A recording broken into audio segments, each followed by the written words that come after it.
ကိုယ့်ရဲ့စာသင်ခန်းကအရန်ကိုရှုပ်ရှက်ခတ်နေပြီးတော့ထိန်းချုပ်မှုလွတ်နေပြီဆိုရင်ဒီ3ချက်နဲ့ပြန်ပြီးတော့ authority ပြန်ယူကြည့်ကြအောင်အဲ့တော့ number 1ကကြတော့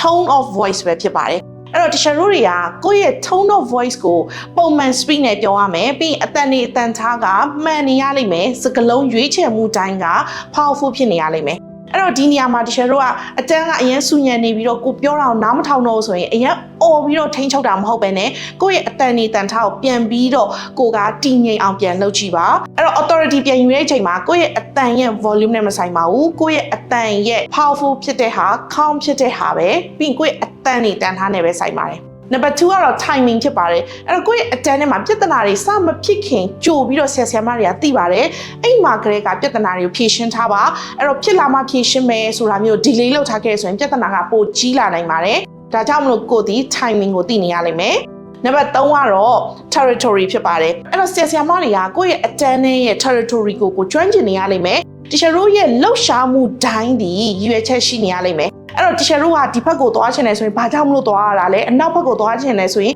ဘဒုစီကိုသွားချင်တာလဲဘာရွေချက်ချောင်းသွားရလဲဆိုတာမျိုးရှိရလိမ့်မယ်အဲ့တော့ teacher တို့အကြောင်းမဲ့ခန္ဓာကိုယ်ရလှုပ်ရှားနေတာတော့မဟုတ်ရန်နေလမ်းလျှောက်တာမြန်နေတာတော့မဟုတ်ကိုဒီ body language ကိုအလွန်ကျွံသုံးနေတာမျိုးဆိုရင်ကျောင်းသားတွေကဒီဆရာမတယောက်ရဲ့စိတ်လှုပ်ရှားတာကိုမြင်နေရတယ်အဲ့ချိန်ကျရင်တို့ကစာပေါ်မှာအာရုံမဆိုင်နိုင်တော့ပဲနဲ့ဆရာမတွေကအတန်းပေါ်မှာ authority တွေရော့သွားတတ်တယ်အဲ့တော့ T 3ခုနဲ့မှထားပေးပါ tone ဖြစ်ပါတယ် 2 timing 3က territory အဲ့တော့ကိုယ့်ရဲ့အတန်းကိုauthority အကောင်းဆုံးနဲ့ magic classroom တစ်ခုဖြစ်ပါစေဆရာမတွေအနေနဲ့ရောကိုယ့်ရဲ့ classroom က control မရတော့တဲ့ချိန်ကျရင်ဘယ်လိုမျိုးတွေထိန်းချုပ်လေးရှိလဲအဲ့တော့ဒီ video အောက်မှာပြောပေးပါအောင်တချို့တို့အတူတူဆွေးနွေးကြပါမယ်နောက်ထပ် video မှာထပ်ပြီးတွေ့ပါမယ် have a great day bye bye